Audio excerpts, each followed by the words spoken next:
Welcome to Pain in the Grass, the official Lawn Pride podcast, where we dig deep into the real problems hiding in your yard. From weeds to grubs to mystery brown spots, we've got the dirt. Let's grow better together.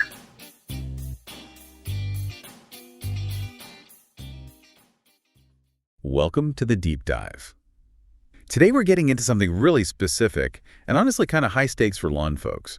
We're looking at the sources you sent on November Lawn Prep right here in North Carolina's infamous transition zone. Yeah, and it's a perfect time for this dive. A lot of people think November, okay, lawn's done for the year, but that's really not the case. November is surprisingly one of the most critical months if you want a great lawn next spring. Right, and it's so confusing because of this whole transition zone thing. It's that area where, well, summers are almost too hot for the cool season grasses, and winters are just cold enough to really test the warm season ones. So you almost have to manage two completely different lawns at the same time, depending on where you are and what you've got. Exactly. That's the core issue, the big split, as the sources call it. If you're up in the Piedmont or maybe the mountains, you're probably dealing with cool season grass like tall fescue, and right now, it's actively growing, it's hungry. Okay, the hungry grass. But then you go down towards the coast or the sandhills, and you've got your warm season types, Bermuda, zoysia, centipede. And those are doing the complete opposite. They're heading into dormancy, turning brown. They are, for all intents and purposes, going to sleep. Hungry versus sleeping. That basic difference. It dictates pretty much everything we're about to talk about for November care. It really does. But interestingly, there's one job that everyone, no matter the grass type, has to deal with first. Okay, let's unpack this. Starting with, I guess, the universal fall headache. Leaves. Why is just letting them sit there such a bad idea? The sources seem pretty clear on this. Oh, it's absolutely non-negotiable. Letting a thick layer of leaves just sit there causes, well, immediate and longer-term problems. It literally suffocates the turf underneath. Blocks the sunlight too, right? Which I guess the fescue still actually needs even now. Exactly. Fescue is still photosynthesizing. But maybe even more critical, that leaf layer traps moisture right at the crown of the grass plants, and it stays damp all winter. Ugh. And dampness plus cool weather. That sounds like a recipe for disease. Things like snow mold or brown patch, maybe. Precisely. Snow mold pops up as those kind of matted, grayish patches when the snow melts, or even just after long, cold, wet periods. Brown patch can linger too, so the key is regular removal. You can't just let it pile up for weeks. Okay, regular removal. What's the best way then? Rake it all up. Well, the best method, if the leaves aren't ankle deep, is actually to mulch them with your mower. Just mow right over them. Mulch them, even in November. Yep. It chops them into tiny pieces. Those pieces fall down between the grass blades and decompose over the winter. It's basically like free fertilizer, adding organic matter back into your soil. So mulching isn't just easier, it's actually good for the lawn. But what if it is ankle deep, like after a big windstorm knocks everything down at once? Yeah, if it's that thick, mulching just won't cut it. You won't be able to chop them fine enough, and you'll still have a smothering layer. In that case, you got to get them off manually. Break them, blow them, whatever works. Get them onto a compost pile or into garden beds. If you can't see the grass through the leaves, it's too thick. Got it. Clear the surface first. Okay, so once the leaves are managed, what's next? Mowing comes to mind. Do we just park the mower for the winter now? Well, that depends entirely on that big split again. If you've got warm season grass going dormant, then yeah, you're pretty much done mowing. But for the fescue crowd, nope. Fescue keeps growing. It does, just slower. So if you have tall fescue, you need to keep mowing until that growth really, truly stops. That might be late November, even early December in some parts of the Piedmont. And what height should we be aiming for? Keep it in that sort of standard range, maybe 2.5 to 3.5 inches through most of the month. Keeping it a little taller helps shade out some of those winter weeds that try to pop up. Okay, but I saw something in the sources about dropping the height, like way down for the very last cut of the season, down to maybe 2 inches. Why do that right before winter? Seems counterintuitive. It does seem weird, but it's purely about preventing disease.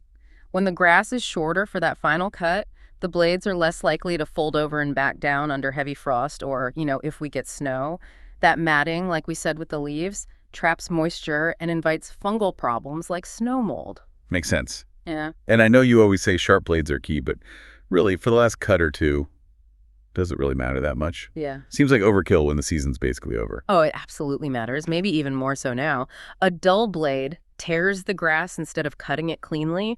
Those ragged, torn ends, they lose moisture, sure, but more importantly, they create entry points for disease pathogens right when the plant is trying to store energy and button up for winter.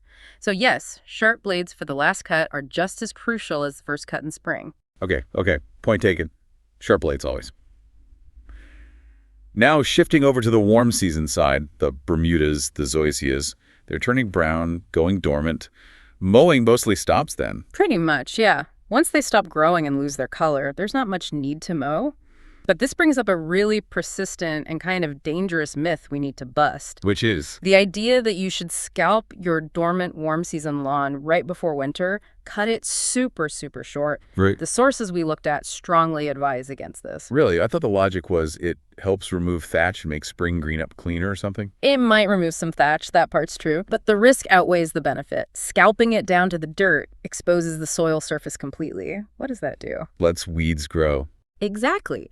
It gives winter weeds a nice, open, sunny spot to germinate. Plus, you risk damaging the actual crowns or stolons of the grass right before the stress of winter cold sets in. The consensus is make your final mow on dormant warm season grass at its normal height, or maybe just slightly lower, say 1 to 1.5 inches for Bermuda or zoysia, to reduce a bit of thatch, but do not scalp it. Okay, no scalping. Got it. Now, this feels like the big one, fertilization. The sources suggest this is where the paths diverge completely, like Grand Canyon difference. It is, absolutely. If you remember only one thing from this whole discussion, it should be this. In November, cool season fescue gets fed. Warm season grass does not. It needs to sleep. All right, let's start with the fescue then. The cool season feed is often called a winterizer fertilizer, and the sources say this November application is maybe the most important feeding all year. Why? If the top growth is slowing way down. Because you're not feeding the top growth anymore, you're feeding the roots. The whole point of this late fall nitrogen application is to promote deep, strong root development. The grass takes that nitrogen, even in cooler soil, and uses it to produce and store carbohydrates, basically energy, or food in its root system. So it's banking energy for the winter. Precisely. And that stored energy is what fuels its survival through the cold and critically drives that strong early green up next spring. You get a denser, healthier lawn faster. Okay, that makes sense. And the recommendation is often for a slow release nitrogen fertilizer, maybe something like a 12-4-8 blend. Can you quickly break down what those numbers mean for someone who's maybe not sure? Sure. Those three numbers are always the NTK ratio: nitrogen, phosphorus, potassium. N, nitrogen, is primarily for leaf growth and green color, which is still happening a bit, but mostly for storage now. P, phosphorus, is key for root development.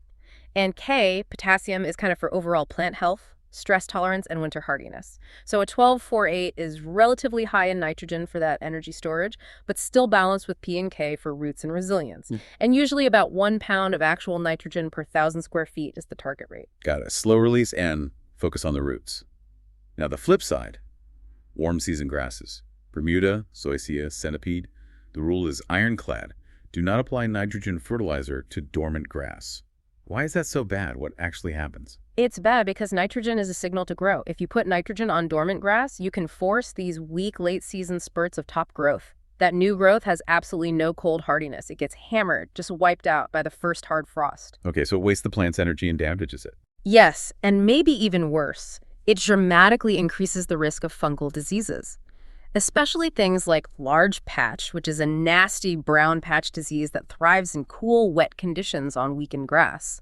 Applying nitrogen now is basically rolling out the welcome mat for it. Just don't do it. Is there any exception? Anything you might put down on warm season grass now? The only potential exception, and this is only if a soil test specifically shows you need it, is potassium, sometimes called potash. If your soil is deficient, applying potassium can help strengthen the plant's cell walls and improve its overall cold tolerance a bit, without triggering that risky top growth. But again, only if a soil test says so. Which brings us neatly to the next big strategic point, right? Soil testing. Knowing what's actually going on down there before you add anything. Exactly. You can't manage what you don't measure. And this is where the timing is actually kind of perfect for North Carolina folks, because the NC Department of Agriculture offers free soil testing from April through the end of November, basically right through Thanksgiving week. So you can literally grab your samples now, send them in for free, and get the results back with recommendations in a few weeks. That's a great tip. Free analysis. And why is that test so crucial here? Because, as a general rule, most soils across North Carolina tend to be naturally acidic. They have a low pH. But most turf grasses, both cool and warm season, prefer a soil pH that's slightly acidic to neutral, somewhere in the 6.0 to 7.0 range. And if the pH is too low, too acidic, what happens to that expensive fertilizer we just talked about for fescue? It gets locked up. The soil chemistry at low pH makes nutrients like nitrogen and phosphorus less available for the plant roots to actually absorb. So you could be pouring on that winterizer fertilizer, but if your pH is, say, 5.0, the grass simply can't use a lot of it effectively. You're literally throwing money away. Well, okay, so the test tells you the pH, and if it's too low, the usual fix is lime. Yep, typically limestone. Either calcitic or dolomitic lime, depending on your magnesium levels too, which the test will also show. And the great thing about applying lime based on the test results is that it takes time to work several months, actually, to really change the soil pH. So applying it now, in November or maybe early spring, is perfect timing. Exactly. You apply the recommended amount, often somewhere between 50 to 100 pounds per 1,000 square feet, but follow the report and it starts working over the winter and into spring, making the soil environment much better for nutrient uptake when the grass really needs it next year. Okay, soil test is key. What about other big soil work, like aeration? Or maybe overseeding if someone missed the early fall window? Good question. For fescue, if you didn't get to core aeration and overseeding back in September or October, early November is really your absolute last chance. The soil's still warm enough for some germination, and aeration helps relieve compaction and gives that new seed good soil contact. But you have to keep it watered, right? Even though it's cooler. Oh yeah. New seed needs consistent moisture, light, frequent watering, maybe 10-15 minutes, twice a day until those seedlings are up and established. And for the warm season, folks, aeration now. Nope. Definitely skip aerating warm season turf now. It's going dormant. It won't recover quickly from the stress of pulling cores. Save that job for late spring or early summer when the Bermuda or zoysia is growing like crazy and can fill in those holes fast. Right. Match the work to the growth cycle. Okay, let's shift gears slightly from feeding and soil structure to defense. Weeds. They don't all take the winter off, do they? Unfortunately, no. You've got a whole category of winter annual weeds, things like henbit, chickweed, and that really annoying one, annual bluegrass, or Poa annua. They actually germinate in the cool weather of fall and grow through the winter, then set seed in the spring. So can we still do anything about them in November? Like a pre-emergent? Possibly, yeah. If your soil temperatures are still hovering around 70 degrees Fahrenheit and dropping, you might still get some benefit from a late pre-emergent application early in the month. Products with dithiopyr or prodiamine are common. Think of it as putting down a shield to stop those weed seeds from sprouting. And if the weeds are already up and growing? Then you've got to switch to a post-emergent herbicide. That's the stuff that kills weeds that are already visible. You'll likely need to spot treat those areas. But, and this is really crucial, always read the label carefully. Why? What's the risk? Check for safety on your specific grass type, obviously. But also, many post-emergents can injure or kill newly seeded grass. So if you just overseeded that fescue, you have to be extremely careful about what you spray, or maybe just wait and hand pull the weeds for now. Good warning. Read the label, especially on new grass. Okay, what about water? We're definitely watering less now, right? Way less. Your irrigation needs to drop dramatically in November. For fescue, which is still somewhat active, you only really need to water if we get a dry spell. Check the soil if the top inch or so is dry, give it a drink. Maybe once a week if there's zero rain. And the dormant warm season grass. Does it need anything? Hardly anything. It's not actively growing. The main concern is just preventing the crowns, the very base of the plant, from completely desiccating over a long, dry winter. So the sources suggest maybe a deep watering once every, say, 2 or 3 weeks, but only if you've had absolutely no significant rainfall. Otherwise, let it be. And for anyone with an in-ground sprinkler system, especially away from the immediate coast, there's a critical step, isn't there? Oh, absolutely essential, especially in the Piedmont and mountains. Winterizing your irrigation system. You have to get the water out of those lines before the first hard freeze hits. I do that. Just drain it. You can try draining, but the safest way is to use an air compressor to blow all the water out of the pipes, valves, and heads. And don't forget to disconnect and drain your hoses and store them inside. Frozen water expands, and burst pipes are expensive and messy to fix come spring. Definitely worth the effort then. Okay, one last chore before we kind of wrap things up. Yeah. Equipment care. Getting the tools ready for their winter nap. Yeah, don't just shove the mower in the shed covered in grass clippings. Take a few minutes now. It pays off hugely in the spring.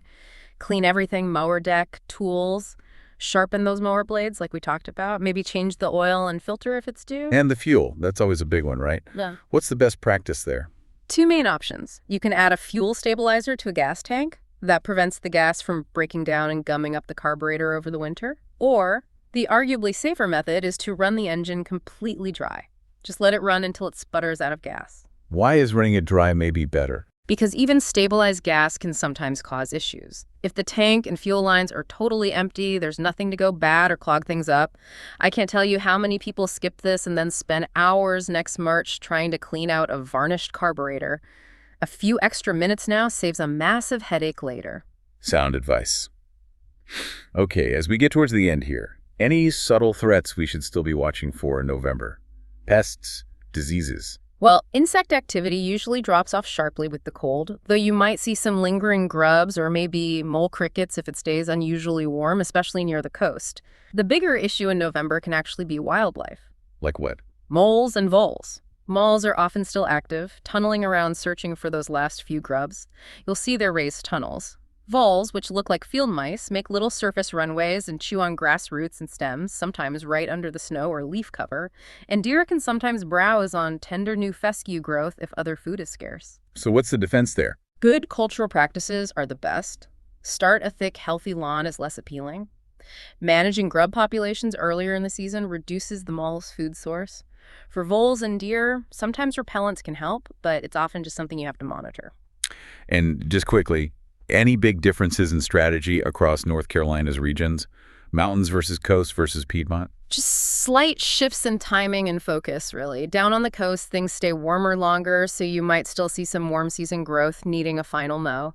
And you always have to be mindful of potential salt spray or heavy rain impacts. Okay. In the Piedmont, this is absolutely prime time for everything we discussed, for fescue the feeding, the winterizing, leaf cleanup. It's the heart of Fescue Country Action Month. And up in the mountains. Things get colder faster, so the window closes earlier. The main focus there is usually a rapid cleanup, getting leaves off quickly, maybe that final fescue cut, and definitely getting equipment winterized and stored before those really hard sustained freezes set in. Right. Okay, that paints a good picture. So, boiling it all down, what does this November lawn care push really mean for the average homeowner here? It means November isn't shutdown month, it's investment month. It's strategic. All the work you do now, getting leaves up, correcting that soil pH based on a test, building those deep roots in your fescue with the right fertilizer, that's the foundation for next spring. You're setting the stage for a thicker lawn that greens up earlier. Exactly. Yeah. You're maximizing the hidden potential in your fescue by feeding the roots, and you're giving your warm season grass the undisturbed rest it absolutely needs to survive the winter and come back strong. So the big takeaways. Know your grass type, it's number one. Yeah. Get the leaves off, feed the fescue for root growth, Yeah. let the Bermuda and zoysia sleep without nitrogen, and definitely get that soil tested. Absolutely. And that soil testing, it really is fundamental. It leads to maybe a final provocative thought for you to chew on. We know most NC soils are acidic, right? Fighting that low pH is a constant battle. So if you were absolutely forced to choose only one soil amendment to apply this winter, just one thing, would tackling that underlying pH problem with the right amount of lime based on a test maybe give you more long-term benefit than even that high nitrogen winterizer fertilizer, something to mull over as you drain that last bit of gas from the mower tank. It is a good one to think about. All right, we'll leave you with that thought. Thanks for joining us on The Deep Dive, and we'll catch you next time. Thank you for listening to the Pain in the Grass podcast, sponsored by Lawn Pride of North Charlotte, Huntersville, your go-to name in turf care for homeowners and businesses seeking beauty, quality, and reliability, powered by family and fueled by passion. Until next time, make sure to take care of that pain in the grass.